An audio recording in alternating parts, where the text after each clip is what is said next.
आदाब नाज़रीन, आप देख रहे हैं न्यूज़ 18 उर्दू। बात करेंगे हम उस मौजू पर जो मशरिक़ वस्ता से जुड़ा हुआ है। ट्रंप के अमन मुआहदे के नतीजे आने शुरू हो चुके हैं और इजरायली वज़ीर दाखिला ने मस्जिद अक्सा का दौरा किया, साथ ही यहूदी रसूमात की अदायगी भी की। इजरायली वज़ीर दाखिला इतमार बिन गोयर ने एक बार फिर मस्जिद अक्सा की तरफ गामजन थे और उसकी बेहुरमती करते हुए दर्जनों यहूदी आबादकारों के हमरा मुक़द्दस मकाम में दाखिल होकर अपनी रसूमात अदा की।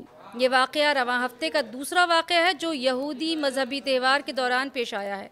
इस्लामी औक़ाफ़ के मुताबिक इजरायली फ़ौज की भारी नफरी ने फ़िलिस्तीनी नमाजियों को मस्जिद में दाखिल होने से रोक दिया।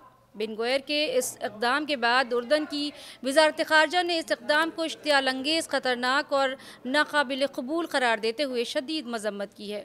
बिलाशुबा इसराइली वज़ीर के इस अमल से ख़ित्ते में कशीदगी एक बार फिर जन्म ले सकती है, वो भी जबकि अमन मुआहदा करार पा चुका है और इस पर अमल दरामद भी जारी है। क्या अमन मुआहदे के बाद इस तरह के अमल को इजरायली लीडरान को अंजाम देना चाहिए? अपनी राय से कमेंट सेक्शन में ज़रूर नवाजें और मुझे दें इजाज़त। खुदा हाफिज़।